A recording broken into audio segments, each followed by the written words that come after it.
Hi everybody. Okay, here you can see my little mini painting over there on the left. And I am once again going to dive right in and start scumbling in these very bushy looking trees that were off in the distance in the reference photo that I used. And as I mentioned earlier, this was my least favorite mini of the series just because there's not a ton of information that you can really convey in a very small piece. And so we're going to be playing with really creating some lovely grasses and flowers and just a more of a foreground image using the loose and very just suggested tree forms and grasses that are in this mini. You'll notice that I am, scumbling in various colors. I used a dark blue on the left trees, a lighter cobalt ultramarine-ish blue over on the right. Those are going to be more distant looking trees. And then I used a terracotta, very warm orange for the grasses. And I am using my rubbing alcohol or surgical spirits. You can also use odorless mineral spirits, especially for those of you who are unable to find surgical spirits rubbing alcohol right now, then you can use odorless mineral spirits. If you're not used to using this type of wet underpainting, you're also able to use some type of pipe foam insulation just to rub the color into your paper. What we're doing is we're toning our paper in the shapes and in the colors that we want the bases of the elements to be. And so we're going to be painting other colors on top of these colors. And the reason I like to use blues for trees is because it's just a really lovely shadow color. And then I love to use oranges and warmer, sometimes magentas, for any type of area where there's a lot of green, because those colors just really complement the greens that we'll put on top, acting as almost the dirt or ground color. And it's a lovely way to bring in some vibrant, beautiful hues into your piece. What I'm showing you there with my hand is how I really want to guide my viewer in and back into the piece. And so I'm going to be arranging my colors in different armatures in the grasses. So normally, sometimes I love to add a path, with a dirt path into my grasses. It's a wonderful mechanism to create leading lines in your compositions. And I don't always, though, want to add a path. This one doesn't have one, and I really wanted to focus on creating these grasses for you. So how do we let our viewer into the piece without having some kind of pathway? Well, we're going to be creating a pathway with color and with texture, specifically, almost you can see that right there, I'm painted an angular area that is leading the eye backwards, connecting the purple colors together. There's purple off in those distant trees and also in the grasses, and they're all connected. And so your eye wants to follow that line. I'm going to be layering and scumbling in lots and lots of color in this piece. And so some of the color is used more even just to cover the paper color. I don't want this oatmeal color to be showing. And so some aspects of the colors that I use are really just reinforcing an underpainting color that's already down, or it's still we're still needing and wanting to paint the darker areas first, and then weave in and embroider in the lighter values, the little flower heads, the seed heads, the areas that are catching maybe a glimmer of light in this piece. And so I want to start off with these darker colors right there. You can see that I put that purple pathway in, and now I'm working in some dark warm greens in almost in that similar in the same vein, in that angular vein as it's pointing backwards, following that, because that's where I want kind of a shadowed area to be that's going to point the way to the back. I also want to really make sure that, the field looks like it's receding. And so you can see that I pulled in some much lighter, very neutral purples at the edge, the edge of that back field. Right now I'm weaving in a little bit of very cool greens. You can see that I'm adjusting how I'm holding the pastel based on where I'm painting. As the foreground comes towards us, I'm going to use the pastel in an up and down motion.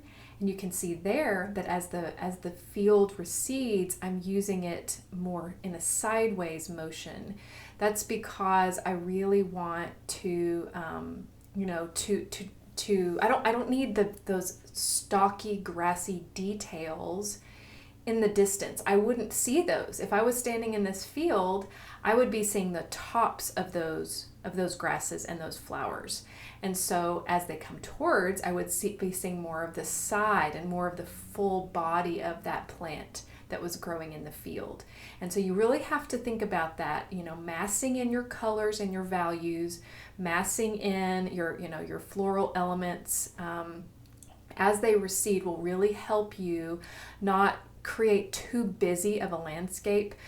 Grasses can be very difficult to paint, and it took me a long time to figure out exactly how to do them without just overworking everything and making it look too messy.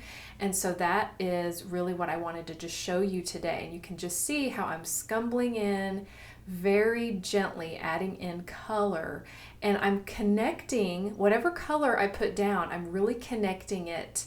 I don't want to isolate or abandon, abandon a value or abandon a color by itself.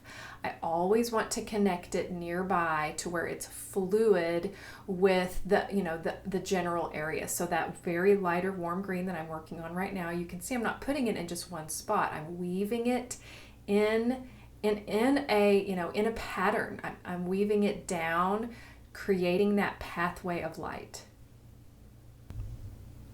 I'm using a really nice warm Giraud here. It's a lovely color. It's a similar color to the greens that I love in the Terry Ludwig line, but the Giraud are a little harder, which I am liking right now because I don't want to fill the tooth yet. I want to make sure that the pastels that I'm using are going to leave plenty of tooth because I want to put a lot of little flowers and seed heads and some just nice texture in this painting. And so I know I'm going to be layering quite a bit. So using the harder pastels in the beginning is going to help me save my paper so I can work on it a little bit longer. I'm also working in some nice neutral, almost a pink mauve into almost the areas where the purples are, just at the borders of those purples. Sometimes using a slightly more neutral or even a lighter value around, in the same general family of color really helps just bring some character to your grasses instead of just using all one shade of purple. You can see there that I'm using even another one. This is an orchid pink new pastel. It's one of my very favorite colors for any type of purple areas, especially because it's a very warm, light value. And of course, the new pastel really just helps glaze that color on without applying too much pigment that will just create mud.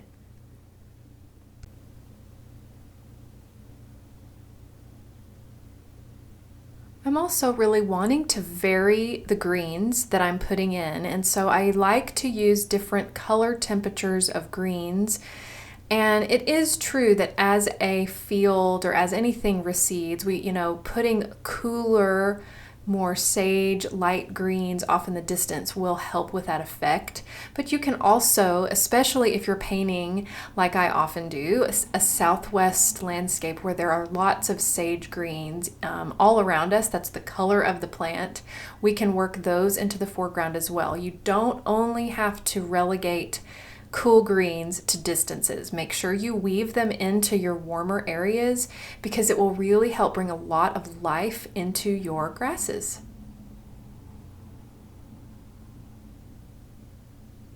Starting to be a little bit more careful here. That is also a new pastel in a very light value.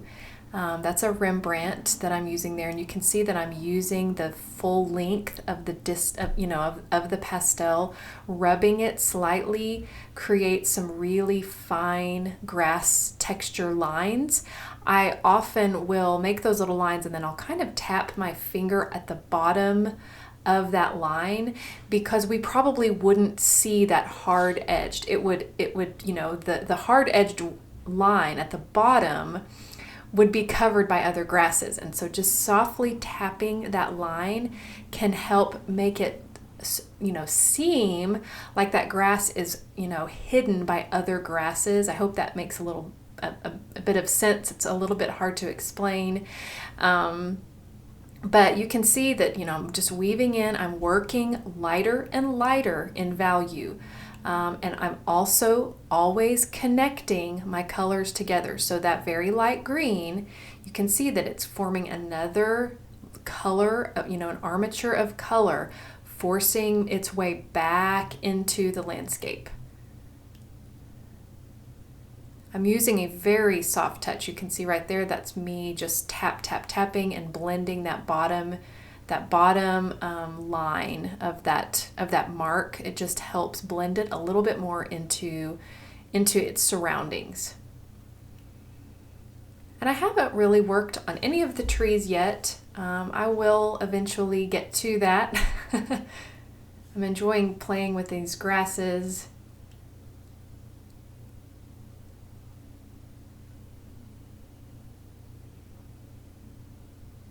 Can see I'm making a little bit more dedicated, finer marks. That's a very light gray. Gray is a beautiful color. Any type of gray in your palette is a beautiful color for wildflowers of any kind. So don't only just use your brightest yellows and sometimes reds. I like to use the grays because they are very unobtrusive and they really can be powerful next to some of these other, very true greens in this landscape.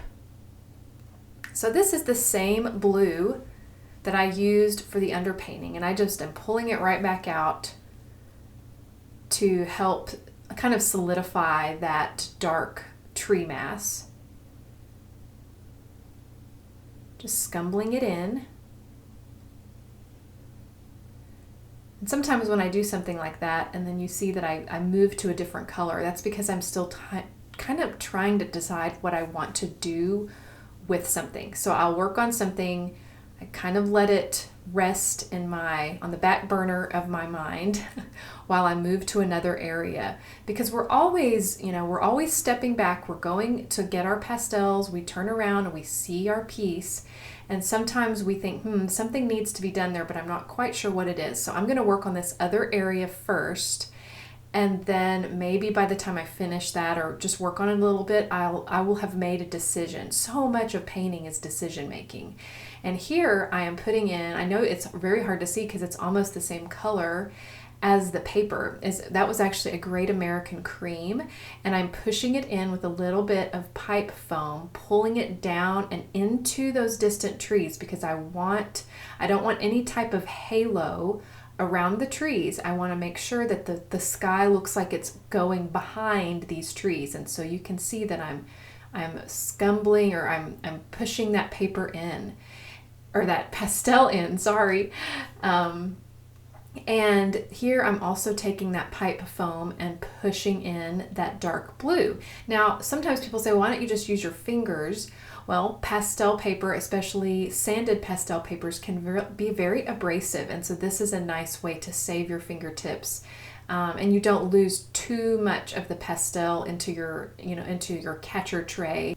You're basically just pushing that color in and making sure that you still have a lot of tooth whenever you're pushing and using that pipe foam. I get my pipe foam just at the hardware store. It's very, very inexpensive, and you get a ton of it, so it's really economical and it will last you forever. You can also wash it if you don't want to throw it away. And so here you can see I have a really nice dark base. I'm really still thinking about the sky. I know I didn't really talk about why I chose not to put in that very dark pink that you see over there on the left. I felt like that color is a little bit too heavy for the piece, and so this very, very creamy color, it looks just like almost the UArt color, is going to be the base color, and then I'm going to work in some darker pinks and peaches as from the horizon line upwards into the sky. And this is another point right now where you can't see me thinking off of camera, where I'm considering what I want. What do I really want for the sky? I knew I needed to put something in really quickly because I wanted to start working on the trees, and I wanted this, at least the horizon line color at the tops of the trees. And so I needed to put that color in so I could then start working on the trees a little bit more. But I'm not finished with the sky yet, and I'm just thinking about what I want to do. I want it to be a warm sky because I think, the ground layer is so warm here. And I like in landscapes, whenever you think about it, the sky color is where the light is from. That's where it's coming from. It's a giant soft box of light. Sometimes it's harsher light, sometimes it's very overcast. It really just depends on what you're wanting to create in the mood of your piece. But usually whatever is on your land is, the color of the light needs to be represented by what the color of the sky and what it looks like. So if the land is very warm, then having a very warm sky will help those two things make a little bit more sense and be cohesive. And so I know that I want a warm sky. I don't love my mini painting sky, or really that whole painting. It's just, it's just kind of there. I knew that I could create something a little bit nicer with a lot more detail, but it's really hard to get all of those little grassy details in a tiny little piece. And so I am going to have a nice warm sky. I just haven't done it quite yet. I am putting in right here some nice ultramarine blue on the edges of that large tree that's kind of almost at the halfway point. And then I also wove in some blues coming down and in that same pattern, that armature of color. So I'm connecting. Here I'm using a little harder and more, just a little bit more direct marks. That is still that light new pastel. You can see that I'm starting to really define a few more of the details of the grasses versus just, scumbling in general color. And once again, I'm still trying to connect them. Now, sometimes connecting means maybe they're not attached to each other, but they're very, very near a similar value. So that very light green has kind of a leading edge that's coming down and towards and in that kind of angular pathway that I created in the very beginning with those purples.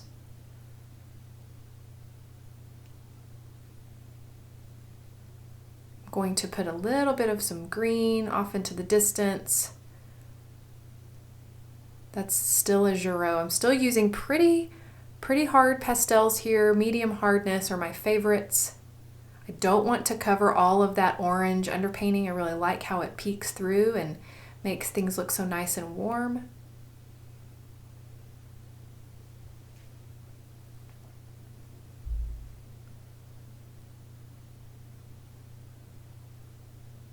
making delicate, soft marks. I want this to be a delicate and soft painting.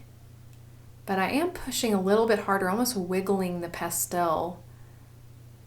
I don't want my flowers to be too uniform. I want to space them out to where they're not, like soldiers lined up. I want it to look more random while still creating that sense of color armature that I mentioned so many times. You can see how it's almost little cookie crumbs that are going to lead us back and into this field.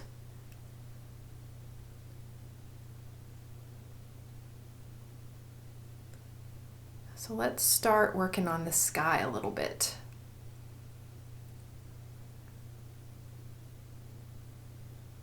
Putting in a very light value. I think, that's a very, very light purple. There's so much purple in the foreground.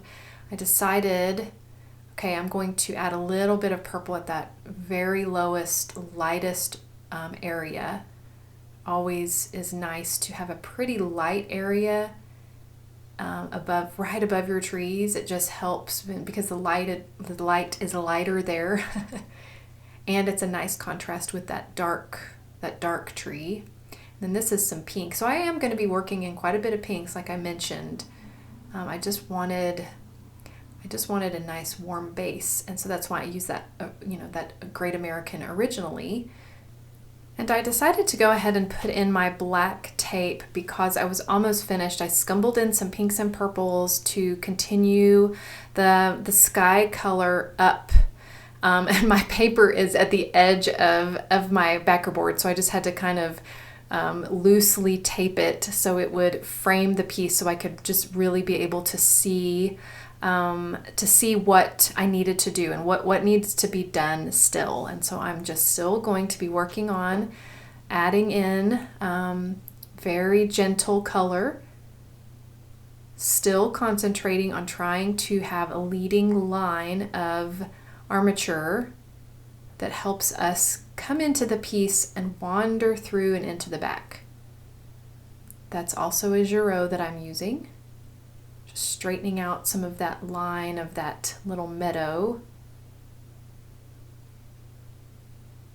Adding hints of color at the base of those dark trees. Very gently glazing in some purples.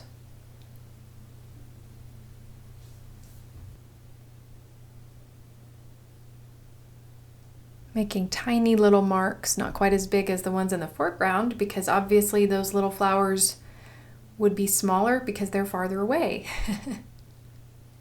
Here I wanted to do an up-close look at creating some flowers at different angles. You can see that I'm not really drawing a flower shape. I'm taking kind of the front corner of pastels and I wiggle a little bit as I tap, almost in an angular fashion. This is especially great if you want to paint any type of daisy. And then I can take a little pencil and just create that dark center. And then I like to use my finger to soften that dark center. Just because I don't want, a really hard edge, but I do like the look of just a tiny little center. And then you can take another pastel, especially that's a Rembrandt there, so it has a nice hard edge, and you can just create just a few of those stems on the trees, or on the flowers. And then on the trees, I'm using just a really nice scumble, some purples that are reaching up towards the sky. I love to use purple at the edge of a tree, especially a blue tree like this one. It really creates a nice soft atmosphere.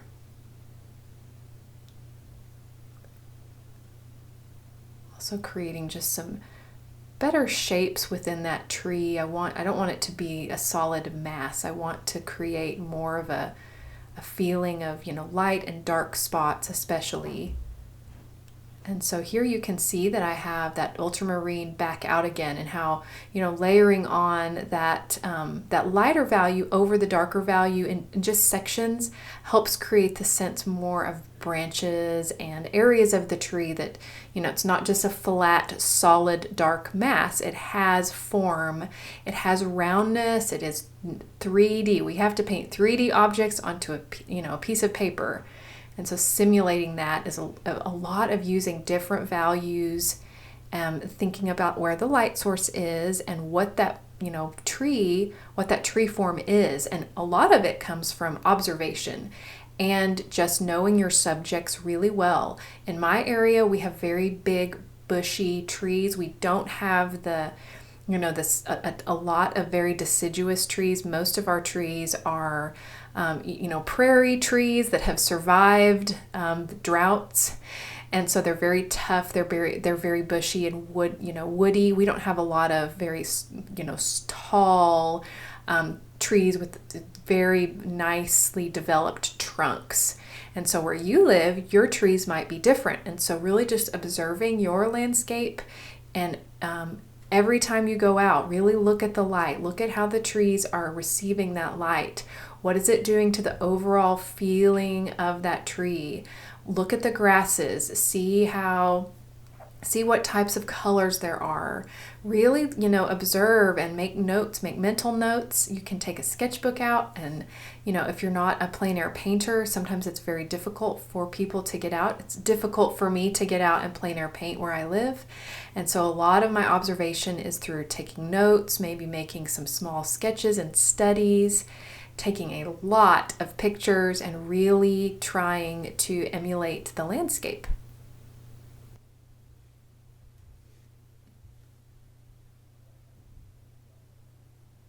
That's also a new pastel. It's a very dark neutral purple, and I'm tapping it to help with those, that grass forms. Just adding a few little final details. I'm really honestly almost finished.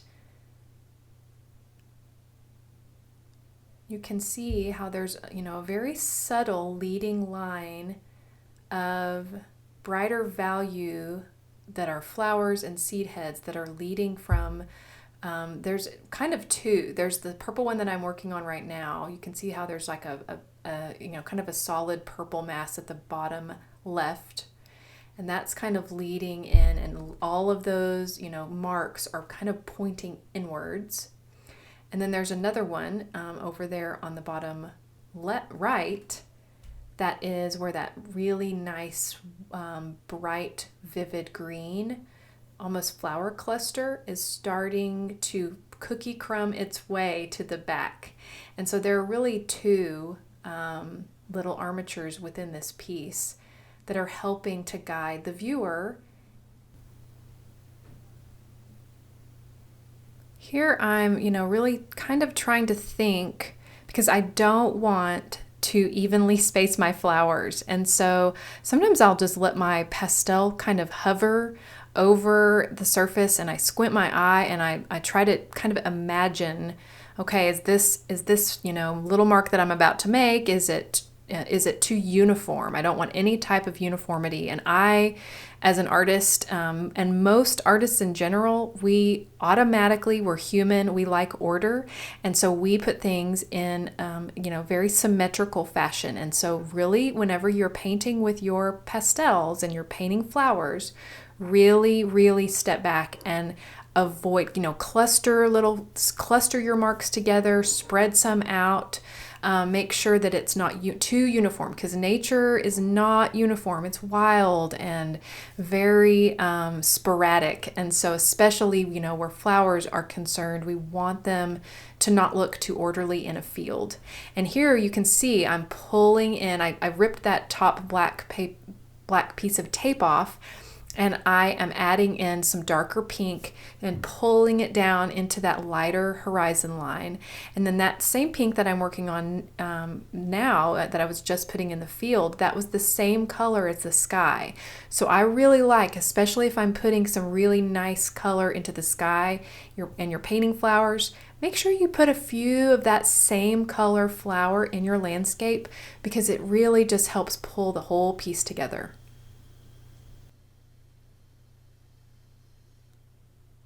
This is some more Giraud, and I'm adding in hints of some warm green just to further help create the sense of, form within this tree. And these are just my very, very last few marks. And I pulled that tape off, and it was probably a couple hours after I had painted the very first part of this painting. As a mom that, I live, and work at home with my kids and my husband. And so I will often do one of these lessons in the morning time.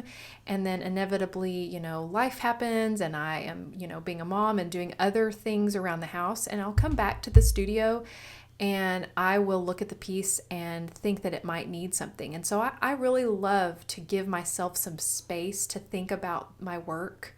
I don't usually finish all, a painting in one time at the easel. It might take me a couple of visits to the easel, although I am a pretty quick painter. Because I don't want to overwork. And so if I have come to a stopping point, usually I'm really pretty close to ending, but it just might need a few more little subtle shifts. And so even though this, recording is about 30 minutes long, the painting process really probably took me about 45 minutes, but over 2 sessions. This last little session was, maybe just a few minutes of just adjusting. I really wanted to darken the sky, pull that pastel down, that really nice dark pink, to really help just create this lovely ethereal painting.